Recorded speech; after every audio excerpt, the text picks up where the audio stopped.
welcome to this vlog.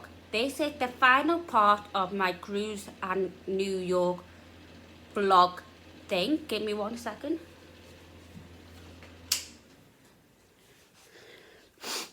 I am going to review the cruise, the cabin, New York, and I'm going to start off with reviewing New York because I'm going to go backwards and do the room review last. So New York review. If you're going to New York, you must go to the 9/11 Memorial to pay your respects. You must. Because it's a good way of showing that you do care and it's a great experience. You can do the museum if you want. I didn't, but I might do it one day. But yeah, go and pay your respects at the fountains. I don't know anything else other than the names on the thing is everybody who died in the plane, the towers, and the Pentagon.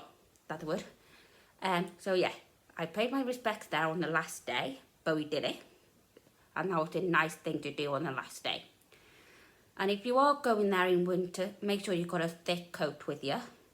It was warm for us when we were there, but we were lucky. But it can get cold in New York. But last time I went, I was cold. And we did like 2 weeks later than what we went this year. So yeah, take a coat with you. Warm clothes. And maybe like a few top, like they do short sleeves, just in case it's warm. I went to the gardens, no, the park, Central Park. That was amazing. We only saw half of it. We were going to rent a bike, but if you're going to do that, make sure you downloaded the app before you get there. We ran out of data, so we couldn't do anything other than dog getting ready to get the bike. Then data gone, and we couldn't rent it. So if you're going to do that, have the app already downloaded, because then you just have to make sure you're signed in and everything on the app before you leave the hotel or wherever you're staying. Then when you're there, all you have to do is just connect it to the thingy, then you can rent a bike. Then mixture of e-bikes and non-e-bikes. Go for the one you feel comfortable with, and then you might have a good time. We didn't do that, no data, no man, but we did have a great time walking a bit and just relaxing that day. The day before was packed, getting off the cruise, going to the hotel, then going out for a couple of hours because we couldn't get into a room, and or just too much. And if you have sensory issues, make sure you have your earmuffs, especially if you're going to the square bit or the touristy bit. If you're going to where the steps are, the famous steps, make sure you have earmuffs with you and sunglasses if you have sensory issues. But one day I had this sensory overload. By the time we got back to the hotel, I felt like I was gonna throw up. If I had my earmuffs, I would have been fine. The music was brilliant. Seriously, they were amazing. It was just too much. And that's fair enough. We're like, too much. So if you have autism or sensory issues, make sure you have the stuff with you. But that night it got to the point where it was too much. I was tired and too much. And New York will do that to you. So make sure you got everything you need for that, wherever you go. But I've learned from that. But the next day, we weren't doing much. I didn't need them. All we were doing is packing, putting our stuff downstairs, going to see the memorial, going to the airport. And that's it. So I didn't need them that day. Make sure you got enough money. And if you can, go out of the main bit in New York and go to the shopping mall. That was amazing. So yeah. So New York was amazing. Do take everything you need to keep yourself calm if you've got sensory issues and autism and stuff. Make sure you've got everything you need. If you have bowel problem, make sure you have extra knickers. I didn't have any problem, but if I did, I would have been angry if I didn't have knickers. So make sure you've got enough of them. Make sure you have just stuff you need and enough money. Being New York is expensive, but amazing. And I would try and go a few times. So you can take like, say, this time I want to do the Statue of Liberty, Madison Square Gardens. That might not be in New York, but let's say it is. Just say you want to do a few things, then you can do it then. The next time you go, you can do a bit you haven't done. The next time you go, another bit you haven't done. So you can just do it in bits. So you don't get too overwhelmed with how much you have to do. So do it in bits. That I'm glad I went twice. Because the first time we did Tower, Lady Liberty, and other stuff, busy stuff like that. And I'm going to leave it there for a minute because I need the toilet. This bit is the cabin review. Give me 1 minute.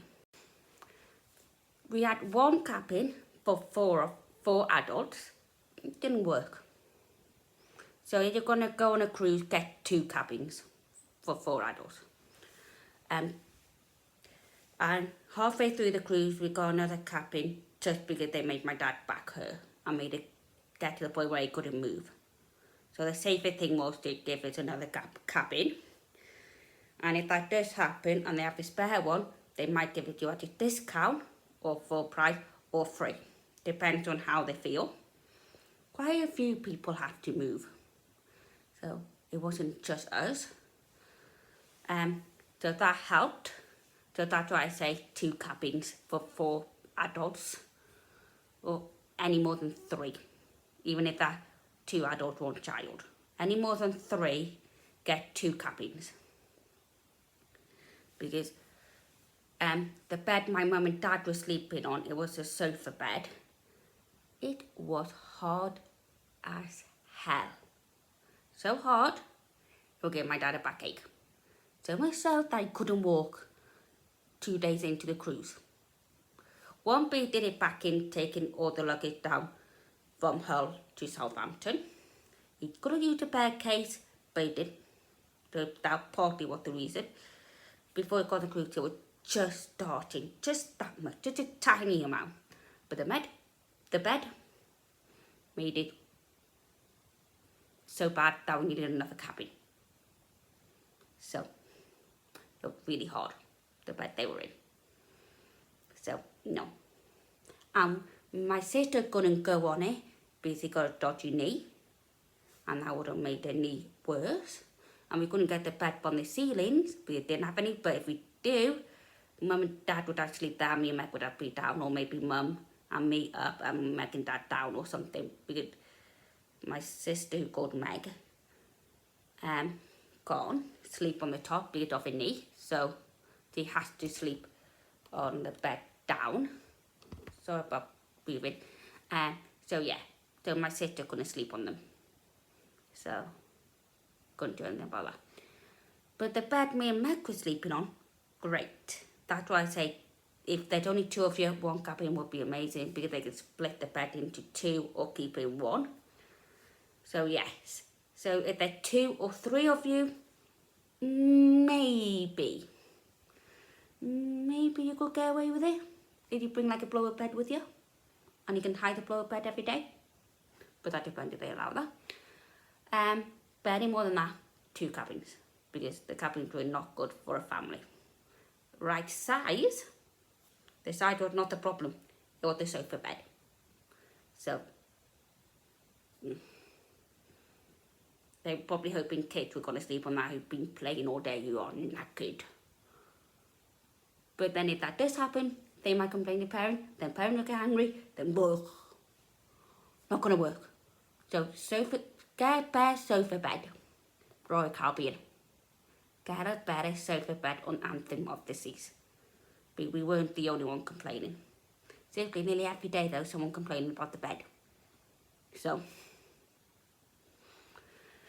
there was a shower, a toilet, enough storage. Actually, there was just enough storage. The virtual balcony. I prefer a window. Virtual balcony, get going out and being dodgy. So, The only thing that I did help with was the light, but they got up a better light in the room, even with that. But the light was terrible. And you would have seen that in the videos. They were so bad, it would give you a headache. So yeah. Now is the review of the whole ship.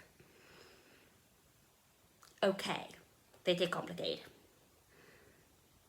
They didn't have enough places to do activities. The schooner bar, too small for all the activities they were doing there. Way too small. If you wanted to do any activity there, you had to be there about half an hour to an hour before to get a seat. But if you did that, there would have been people trying to get a seat for the last activity. So that you had about that much of a chance to get a seat. Tiny. So they could have done that in the music hall where it was bigger. And they should have done. And the activities that they knew they were going to get less people, then that should have been in the schooner bar. Didn't work. The ship was badly designed for people who get seasick. I couldn't stay for most of the shows. I stayed for one, and I was getting sick in that. On the Iona, the dining room was where the theatre was, and the theatre was where the dining room was on this ship.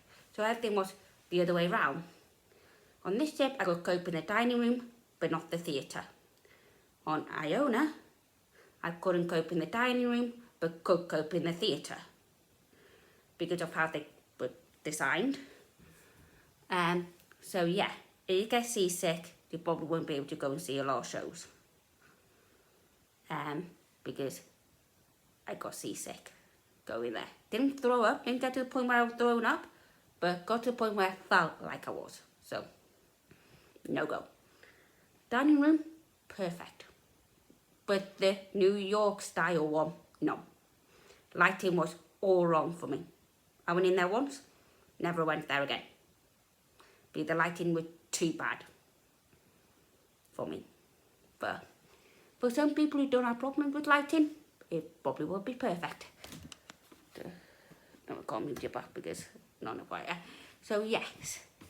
So it depends on how you cope with light. So you do have to go in that one at night and you can't cope with the lighting.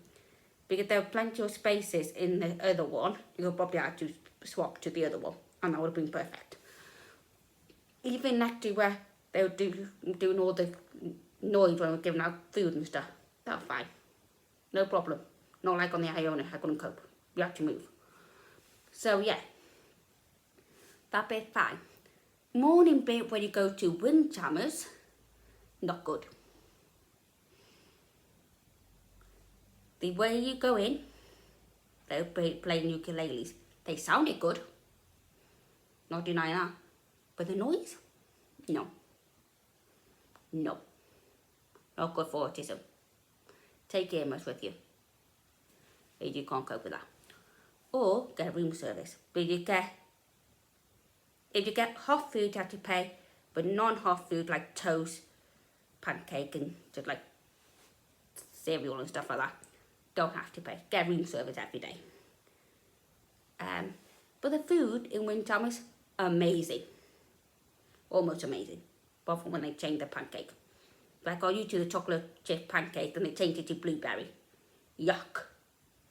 But I still like pancake though. The pancake were nice.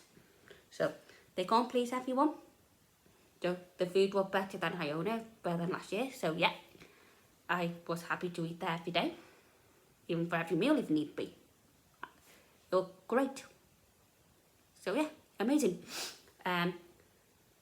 The sport complex where they did basketball, go-kart, bumper cars, not go-kart, roller skating and stuff like that. It was good, apart from when I had a meltdown one day. So they could have paused the thing for like 2 seconds to let one person off and let one person on. They could have easily have done that. Easy. Seriously. I could have ran off if need be. Pause it, run off, say does anybody want to go on? One person, check that they're in, go again. Simple. But no. At that point I had to run out and I was having a meltdown. And And I sort of realised that might happen when I started that little bit again. But, never mind. It wasn't a massive meltdown, but still a meltdown. Only one I had on the whole cruise. So amazing. So, good cruise. The staff were nice and friendly. Most of them actually. There are probably one or two that weren't, but that's the same with wherever you go. You're always going to get unfriendly staff wherever you go. They might be having a bad day, something bad might have just happened, or emergency might be happening, and they say, sorry, gotta go. And they just run off without anything to say. Or they might say, gotta go. Be that emergency happening. So don't blame them. They were long in the medical centre, and that was one bad day for us. They took forever when my mum needed medical help. Got to a point where my sister had a bellyache because he was hungry. We could have gone somewhere else to eat, but he wouldn't, but that's fine. They even have kettles in the room. Second time we had that, so that was an improvement. And I won't talk about that, but just came in my head.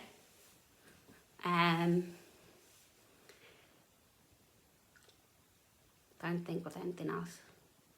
Yeah, that's all I can think of about the cruise at the moment. There will be another video just talking about the cruise in general, a review and just everything. Then there'll be another video about the room, about New York, and another video about the ports.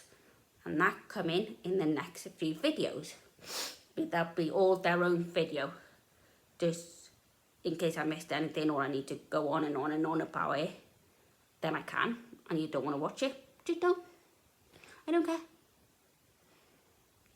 But yeah, highly recommend going on a cruise holiday, but try not to go on a transatlantic or a repositioning cruise. But you could be out to sea for like 7 or more days, and that can get boring. Just don't do that if you can afford it, because that's what we're doing next. We're not going on a one where we're out to sea for loads of days.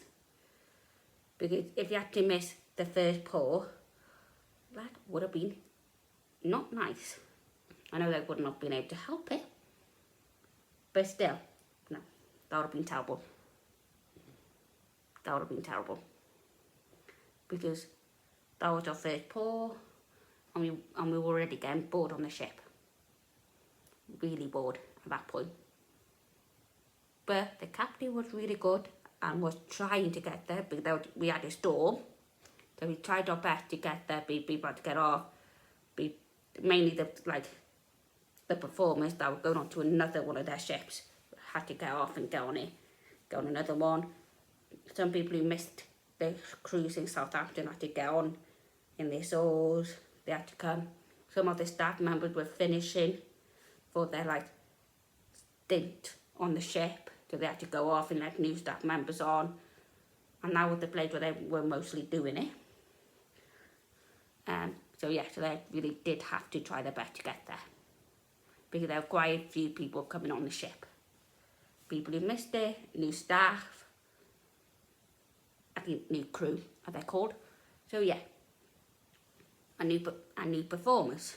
So they had to try their best to get there, or otherwise the people who missed it and the staff will have to try and get to Canada to go on the ship there. And if we couldn't get there, they'd try and get to Boston, then New York, and that would have been a doozy of a problem for them.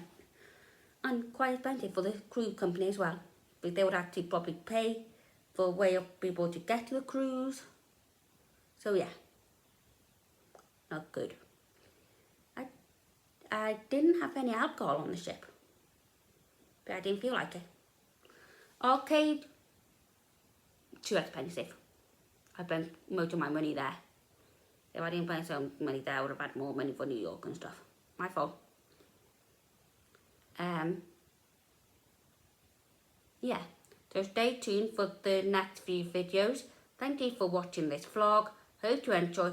Comment below any questions you have about New York, the cabin, the cruise, I'm just going to show in general. Comment them below and hope you enjoy. Bye, awesomes. Have a lovely night. Bye.